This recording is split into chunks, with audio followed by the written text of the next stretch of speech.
All right, bang. Kid returns again, and this time you can hear him. How awesome is that? Anyways, here we are, part 4. We're moving on to the lightweights today. You know the drill. If you don't, I guess. Basically, it's just my top 25 guys in the UFC, uh, ranked based upon how their career trajectory, who I think currently wins in a fight. That's the biggest factor, really, is who I think currently would win in a fight. Guys have already beat guys, so they'll be moving different places. You'll see as we get into it. Today we're starting with something a little bit different. A guy would have made the list, but I have no idea what's going on with Jalen Turner. He would be somewhere on this list, but I'm hearing he's retiring. I'm hearing he's moving up. I'm hearing he's going to stay. I'm hearing some fights that at lightweight he could make. I have no idea what is happening with Jalen Turner. So he's just going to be right here at honorable mention. I don't know what else to do with him. I have literally no idea what's going on in this guy's career. Anyways, let's jump into the actual list now. And at number 25, we have Bobby Green. Bobby, the reason he's down so low here is obviously, he's been kind of brutalized his last couple fights. He got that win over He got that win over Jim Miller at UFC 300, but other than that, he's kind of just been bullied. He got a win over Grant Dawson, where he just kind of randomly landed a jab, and Grant Dawson just didn't want to fight. I think if they fight again, I think Grant Dawson wins that fight probably 10 out of 10 times, maybe 9 out of 10 times. But Bobby's 38, and the amount of damage he took in that Jalen Turner fight, where he just kept getting hit after he was already out, and the ref just refused to stop it. I just don't see him being able to come back from that. I know he got that Jim Miller win after that, but Jim Miller's like 45, and he since then has been put to sleep by Paddy Pimblett, knocked out brutally by Mauricio Rufy just a few weeks ago. And I think it's over for Bobby Green. You change your name to King, that's what you deserve, I guess. But anyways, moving on. Number 24, Drew Dober.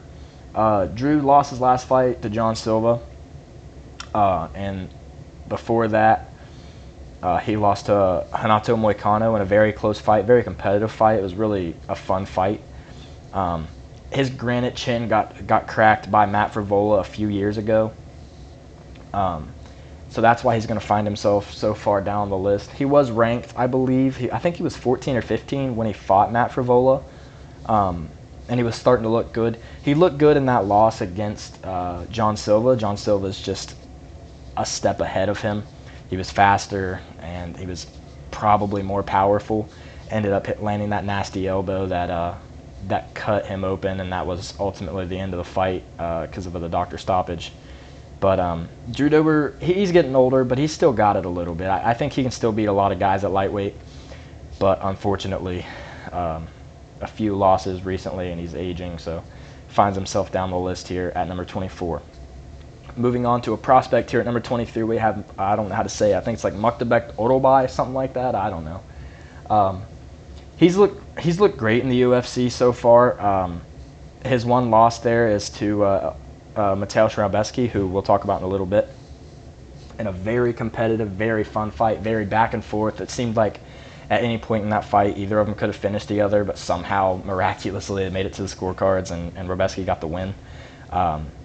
I want to say Rebecki had a really good round one, caused a lot of swelling under the eye of Orobai, and then round 2 went to Orobai, and then round 3 was actually just so back and forth. I think they both dropped each other, both rocked each other multiple times, both landed takedowns. Muktabek Odobai is very entertaining. Same with Rebecki. We'll talk about him again in a minute. They're both very well-rounded, both very entertaining fighters, and I think they can both make pretty good pushes here in this division. And you'll see here, number 22 is Mateusz Rebecki. Again, very entertaining. Did kind of get fraud checked a little bit by Carlos Diego Ferreira, but he looked great in the first round and then kind of gassed himself out, I think, punched himself out. Rebecki's really good, though. He's strong, he's compact, has very good striking, he's quick, he's very powerful, can do a lot of damage if you're not careful, and he has good grappling as well. He's a very well-rounded fighter. He's 32 years old, so he's still got a little more time before before his run will kind of come to an end due to age, but he can definitely win a few more fights and push himself up these rankings a little bit. So now moving on, number 21, I have Benoit Saint-Denis. I think he might have been the most overrated fighter in the UFC at one point in time. I'm not going to lie, I was one of the people overrating him. I picked him to beat Dustin Poirier. Maybe without staff, he would have continued doing what he did in that very first round, because he looked phenomenal in the first round against Poirier. Took him down, pretty much just manhandling him. I know a lot of it had to do with Poirier jumping the guillotine and all that, but gassed himself out in the second round, got knocked out viciously, got dropped, got back up to his feet, and got flatlined. And then in his last fight, main event in Paris, got just brutalized by Renato Moicano, taken down like 5 seconds into the fight or something like that, and just got beat up down there, had a huge cut open up. And then in round 2, Renato kind of just stood up on the feet with him, didn't really attempt a takedown, hit him with the jab, just kept peppering that eye on that right on that cut, opened it up more. Blood was pouring all over BSD's face. He was almost unrecognizable, and the doctor stepped in and stopped the fight. It was really a great performance by Moicano, but BSD just did not look good anyways. So he's going to find himself pretty far down this list. And it also has to do with he doesn't really have any good wins. Yeah, I mean, his best win's probably Matt Frivola, and he looked great in that fight. He also looked good against Thiago Moises. But that Frivola fight, like, he took him down, beat him up a little bit, and then came up to the feet, and he landed a head kick that knocked Frivola out. But we've since then seen that Frivola's chinny. So that win did not age very well. At the time, it was a solid win, but just did not age well at all. So that is why Benoit Saint-Denis is going to find himself so far down the list at number 21. And now moving on to number 20, another guy who I think is one of the most overrated fighters in the UFC, Michael Chandler. Listen, Michael Chandler has a big right hand. That's all. He has a big right hand. That's all. He's a solid wrestler. Randomly has good defensive grappling, but only when he's fighting Charles Oliveira. It seems like I feel like Oliveira's been on his back 4 times in their 2 fights and not been able to submit him, where Oliveira submits everybody from that position, just not Michael Chandler.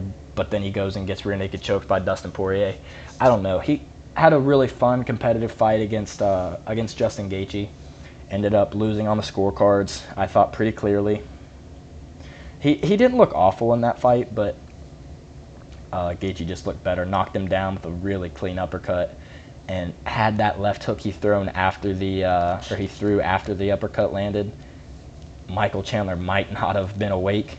But Chandler, he's got 2 wins in the UFC. I think he's like 2-4 or something like that, with a win over Tony Ferguson, as Tony's been aging, and a win over Dan Hooker, where he just caught him with that big right hand and put him away. Since then, really has had nothing to show. He sat out on the sidelines for like 2.5 years or something like that, waiting for McGregor, and never got the fight. Came back in to fight Charles and looked terrible. Had one big moment there in round 5 where he stunned Charles, knocked him down, punched him in the back of the head like 30 times. The ref didn't say a word to him. That's another big thing about Michael Chandler, is this guy cheats like no other.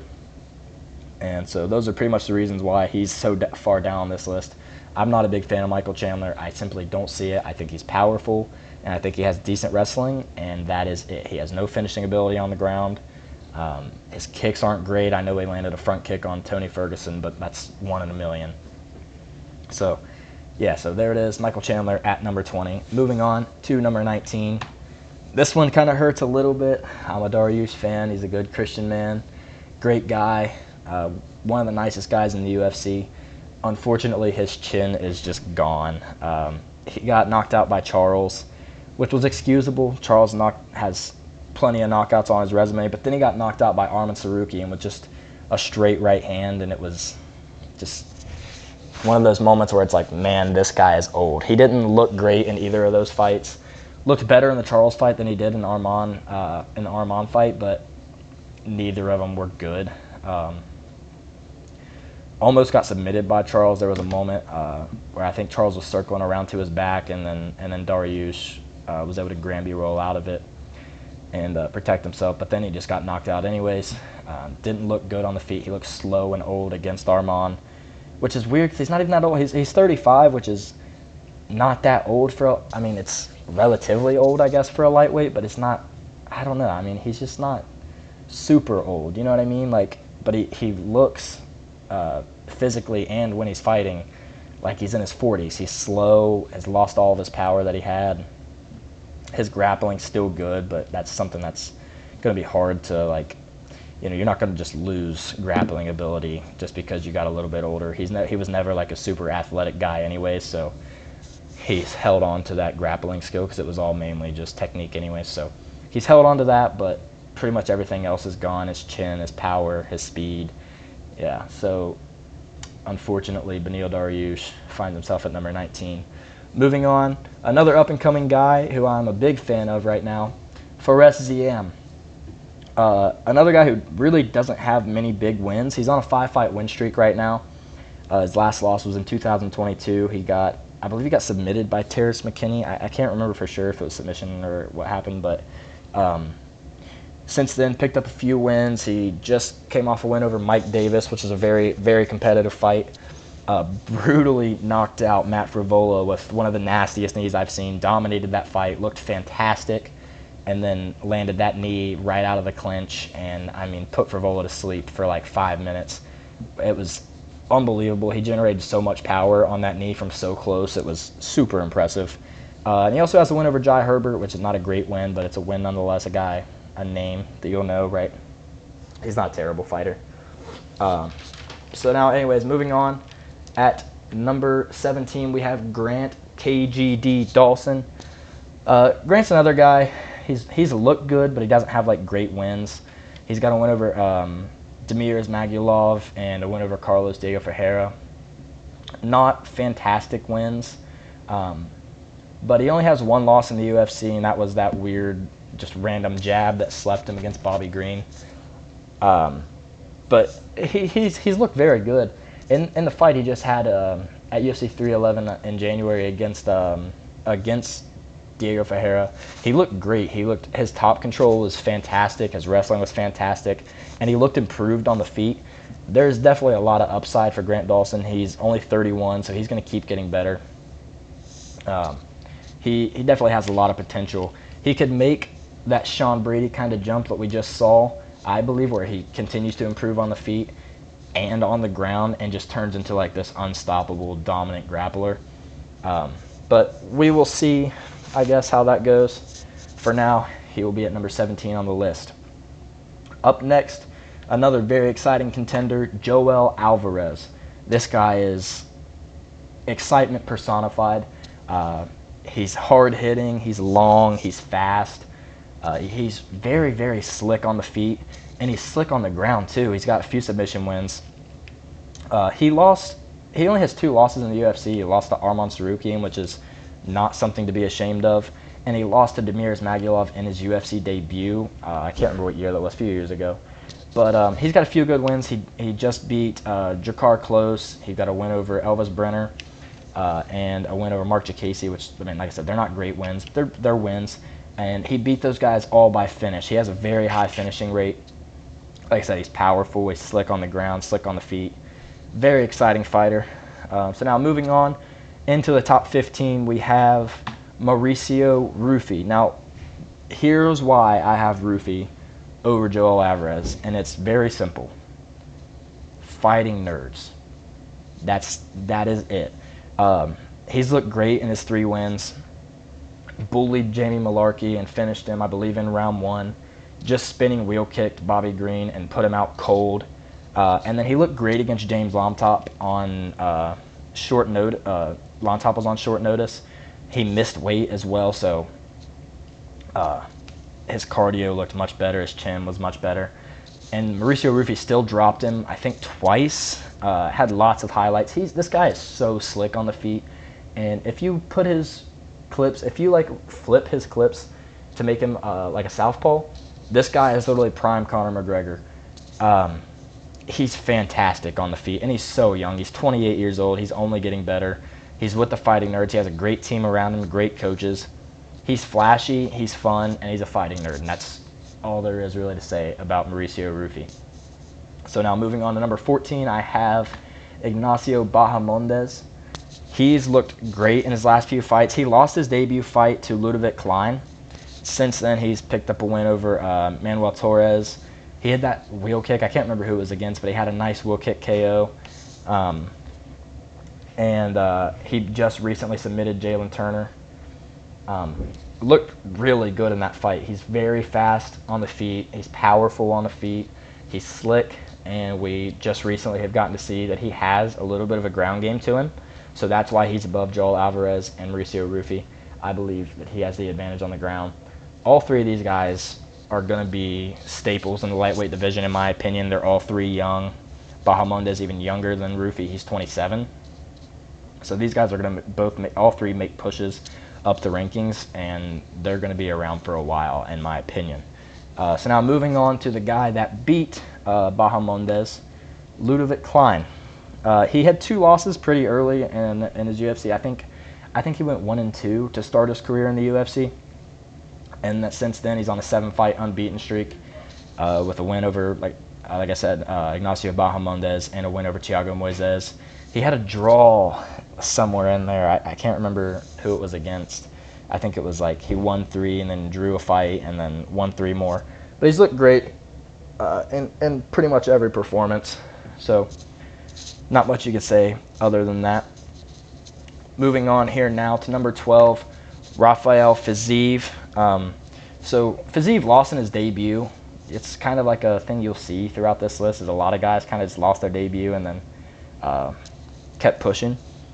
Since then, he got a win over Renato Moicano, got a win over Bobby Green, finished RDA in round 5 in summer of like 2023, I think it was. He has those 2 losses to Justin Gaethje. He's on a 3-fight losing streak, but one of those was that injury versus Gamrot, where that was a very competitive fight. I think those guys are very similar level, or on a very similar level. But yeah, Fiziev's very entertaining. He's kind of got that nice, fast, powerful Muay Thai striking. Power probably a little bit overrated. He's a smaller guy. I'm hearing rumors about him going down to featherweight. We'll see what he actually wants to do. He'll probably be main eventing the card it's a card that's being rumored soon to be announced in Azerbaijan. So we'll see what he ends up doing if he wants to. I doubt he would want to cut to featherweight already to main event that fight night. But there's still a lot of entertaining matchups for Fiziev, a lot of winnable matchups at lightweight for him. But I do think he would do well with a cut to featherweight. So now moving on, we have number 11, Paddy the Baddy Pimblett. He's undefeated in the UFC, although I think he lost to Jared Gordon. I think that's pretty well agreed upon among the MMA community. Picked up a nice win over Tony Ferguson, an aging Tony Ferguson, but still Tony Ferguson. And then most recently, he dominated Bobby Green, looked the best he's ever looked fantastic on the feet, was kind of piecing up Bobby Green. For some reason, Bobby Green decided to shoot a takedown. I don't know. He shot a takedown on Paddy Pimblett. Pimblett immediately jumped the guillotine, trapped his arm in the guillotine, like with his legs, switched to a triangle, rolled Bobby over, put him to sleep in that triangle, and was also working on an armbar. A lot of people thought, like we saw him, he might have broken his arm as well, but I've heard that he didn't actually, just maybe dislocated his elbow. I can't remember exactly, but looked like he broke his arm. But he looked fantastic in that fight. He's going to be fighting at UFC 314 against Michael Chandler, and unless he gets hit with that big right hand, which is a possibility because Paddy does keep his chin up in the air, unless he gets hit with that big right hand, I see Paddy pretty much doing whatever he wants with Michael Chandler. He's huge at 155. He looked enormous in there against Tony Ferguson, looked enormous in there against Bobby Green. So I think he will not have too much of a problem with the strength of Chandler as far as like getting him to the ground, and I think down there he will do just basically whatever he wants. I also think Paddy Pimblett has a little bit of plot armor to him, which is a real thing in the UFC. So I think he will pick up that win over Michael Chandler and continue moving up the rankings. So now moving on into the top 10, we have at number 10, Mateusz Gamrot. Gamrot, another guy who lost in his debut against Garam, and that loss has aged terribly. Garam, we have since found out, is just terrible at fighting. He just literally last night got the dog shit beat out of him. He looked terrible. Had Ilia Topuria in his corner face palming. He just it looked terrible in there. But that's not what we're here to talk about. We're talking about Gamrot right now.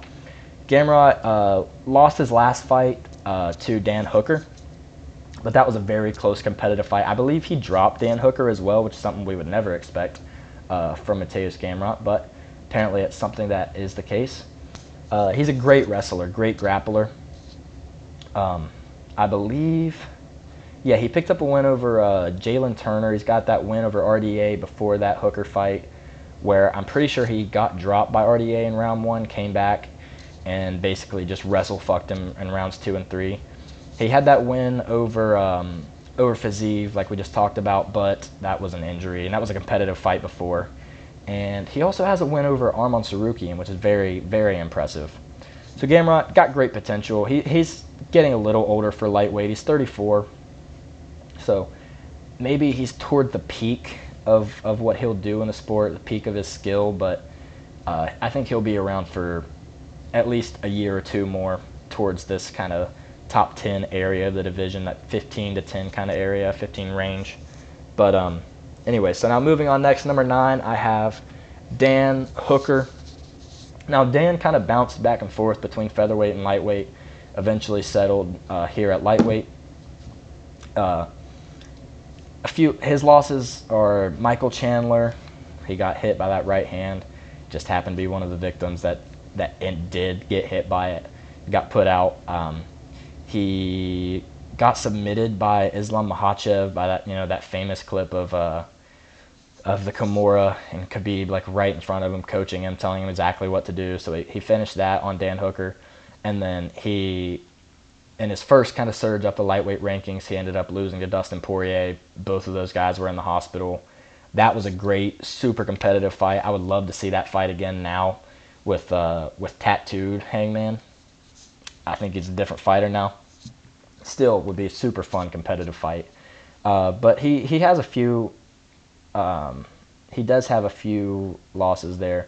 He's got some good wins too. Like I said, he just got that win over Mateusz Gamrot. He has a win over Gilbert Burns. Got a win over Nasrat Haqparast. Got a win over Jalen Turner. And then the most badass call out I've ever seen, right while Paul Felder is interviewing him, he calls him out, ends up winning that fight. So I think Dan Hooker has another year or so in him. I think he would have had a great fight had he not had to pull out against Gaethje. I think that would have been an absolute banger of a fight. And I think he might have been able to pull out a victory. I don't know. That would have been a really fun fight. And either way, I think both guys' stocks would have raised from that fight and probably would have gotten either of them a title fight in their next fight after that. So Dan Hooker at number 9. Moving on to number 8, we have the money man himself, Renato Moicano. Moicano is a very, very good grappler. He's not as good on the feet. Probably lost round 2 against BSD, but we've been told that he was kind of just coasting, so that way he didn't have to really do more than he needed to. He just needed to beat up that cut a little bit more, and that ended up being what he did and got the stoppage. Also heard that he broke his collarbone, which is that little bump on his shoulder right there, but he had it when he stepped in there against Makhachev in January on short notice. He was booked to fight Beneil. I think he would have dominated Beneil, to be honest. I think he'd have taken him down. Renato has probably the second best top game at lightweight right now. He's so controlling down there. He's so strong, it looks like, when he's fighting these guys. Like, in that Jalen Turner fight, I know we got knocked down, but then in the second round, he came back and just looked so much stronger than Jalen Turner, taking him to the ground and just beat him up down there. His ground and pound probably, again, second in the division to Islam. But, yeah, I think he's fantastic. He looked great against BSD in round 1. Like I said, round 2, he kind of took his foot off the gas a little bit. And then he had a really good fight against Drew Dober. That was a very close competitive fight. I can't remember if it was a split decision or not. It was on a fight night, but I thought it was clearly a win for Moicano. A great fight nonetheless, and he is probably the best on the mic at lightweight, and I don't even know. I think he's definitely the best on the mic at lightweight, which is a huge thing. I'm a big fan of Renato Moicano, so he's going to find himself up here at number 8 on the list. Moving on now to number 7. This is where we're getting to the guys that everybody's, these are the guys at lightweight, right? Number 7, I have Dustin Poirier. He looked good in his last fight against Islam, but before that he got knocked out pretty bad by Justin Gaethje. Got the win over BSD after getting dominated in round 1, and I can't overlook that. I know he looked a lot better against Makhachev, but it's still a pretty recent fight, and you know how he turns up in these title fights. He's always going to show up and fight hard, right? So he has a lot of really good wins. I mean, it's Dustin Poirier. I don't need to explain Dustin Poirier to you, but I can list a few of them. He's got the 2 wins over McGregor. He has a win over Justin Gaethje. He's got a finish win over Michael Chandler. That win over Hooker we just talked about a little bit ago, and then the BSD wins, and then he's got 2 wins over Max Holloway, but that was a while ago. I know you say, Holloway was champ at the time, but one of them I believe was on short notice, and then the other one was a interim title. Wait, maybe that was the same one. I don't know. Anyway, I think they might have fought when DP was at featherweight, and then again when he was at lightweight. I can't remember exactly. I wasn't watching the sport at the time. But anyways, moving on, we have Big Rufus, Justin Gaethje. Gaethje would be higher on this list had he not just been knocked out by Max Holloway, but that did happen. He looked solid again. His chin looked rejuvenated. I think he took pretty much the perfect amount of time, just a little under a year, to recover from that loss. Looked great against Fiziev in rounds 2 and 3. Had that weird kind of where he had a kick caught and taken down, and then was in that weird reverse triangle position for a while. So ended up losing round 1, and then just came back, landed the nastiest uppercut in the clinch, dropped Fiziev. I thought he was going to get the finish there. Ended up not. He head kicked and knocked out Dustin Poirier just a few years ago. About a year and a half ago now, I think. But he's got that win over Michael Chandler where he looked great. He was the beginning of the Tony Ferguson downfall. Beat the shit out of Tony Ferguson for 4.5 rounds. He did get dropped at the end of round 1, but he pretty much dominated the round before that. Just got hit with a nice uppercut and went down. He's got that win over Cowboy. He's got the win over Edson Barboza. But he just has never been able to break through and win the title. Same thing with Poirier, of course, but both of the guys, lost to Charles. Both got submitted by Charles. Both got submitted by Khabib. They just haven't been able to break through and win the title, and unfortunately, I don't think either of them ever will. So he's going to find himself here at number 6, right? Moving on into the top 5 now, we have the guy that knocked out Justin Gaethje recently, Max Holloway. I know his last fight, he was knocked out as well by Ilia Topuria. We'll talk about him just a few minutes. But he's got some great wins. He's got a win over Justin Gaethje, as we just talked about. He has a win when they were younger over Charles Oliveira, but that was a kind of weird injury thing. Charles tore his throat or something like that. But anyways, Max Holloway got a big win over Arnold Allen. Got the wins over Jose Aldo to win his belt. Just recently a win over the Korean Zombie. Looked great against Calvin Kattar, set a significant strike record in his last defense against, was it his last defense? I can't remember. Looked great against Ortega, and then ran into Volk. I believe Volk 50-45'd him in the first fight. Second fight was really debatable. It was a really close fight. I personally had Volk winning, and then we all know what happened in the third fight. And then, of course, he was just knocked out by Ilia Topuria. The chin was finally cracked. So that does worry me a little bit, but I do think his skill, his speed, his volume, his cardio, and his newly found power will be very, very useful for him at lightweight. I think there's a lot of guys on this list that he can set a pace on and gas out, and assuming his chin is still going to be solid, maybe it won't be the same, but it's assuming it's still going to be solid. There's a lot of guys that he can beat here at lightweight. So now moving on to number 4 on the list, I have Charles "Do Bronx" Oliveira. I don't have to say anything about Charles, really. There's nothing. I can't tell you anything you don't know about Charles.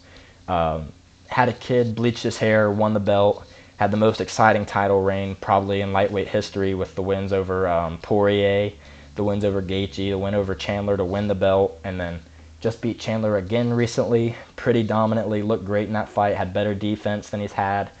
Looked like definitely a very improved Charles Oliveira.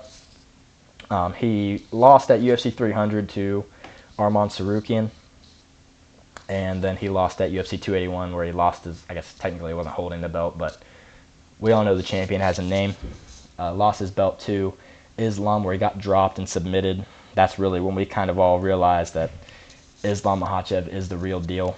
But yeah, Charles Oliveira is going to find himself here at number 4.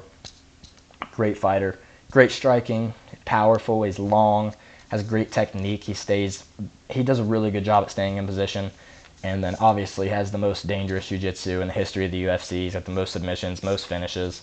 He's a fantastic fighter, and definitely will be around for at least a few more years, right? So now moving on to number 3, the guy that just beat Charles Oliveira, Arman Tsarukyan, was in line for a title shot. Unfortunately, well, I don't know. We don't know what happened, right? Did he miss weight? Did he get injured? You know, only he really knows, I guess, him and his team.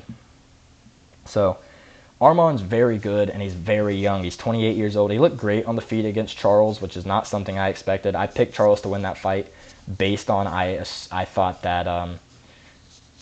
that Charles would either submit him, or if neither of them could get each other to the ground, then Charles would dominate him on the feet, probably drop him. But that was not the case. He looked great on the feet against Charles. Really held his own. Threw that crazy axe kick. We saw that. I mean, this guy is unbelievably flexible. I mean, it was like his leg was straight up in the air. It was crazy. Almost got submitted multiple times in that fight, but did a great job defending. Did a great job of staying calm on the ground in that guillotine, fighting off. I know we got a little help from his shorts, but the same thing with the Darce, or was it the Anaconda? I can't remember either one. Did a great job of staying calm, defending, and also got caught, I believe, in a triangle right at the very end of round 2. Either way, still ended up coming out with the win. I believe he cut Oliveira open with a few elbows. His ground and pound's fantastic. Striking looked fantastic. Obviously, we know his wrestling's fantastic. So he's going to find himself here at number 3 on the list. And now moving on to number 2, we know who's 1 and who's 2, right? You know the 2 guys that are going to be there. Here's what I have at number 2. I have Ilia Topuria at number 2. Don't get mad at me. I personally just, I just think Islam's unstoppable. I think it's going to be a fantastic fight. I think if the UFC makes this fight, which they should, it's going to be an unbelievable fight. We know about Ilia, young, undefeated, confident, powerful, fantastic grappler, fantastic boxing. His kicks are catching up. He is a very, very well-rounded fighter, and he's very, very good. I just think that number 1, Islam Makhachev, is going to go in and pick up the win. I think he's going to be too big. I think he's going to be too strong. And I think ultimately, unless Ilia catches him, which I don't see happening because Islam's defense is significantly improved, I think that Islam will go in there and pick up the win. So there you have it. There is my top 25 UFC lightweights. Let me know what you guys think down in the comments. Tell me if you guys, like I said, like usual, if you think I missed anybody towards the back end. If you got any guys that you think should be over this guy, or you think I have a guy way too high up, way too low, whatever, just let me know what you guys think. I appreciate you guys watching the video. Hope you guys have a great rest of your day. Peace.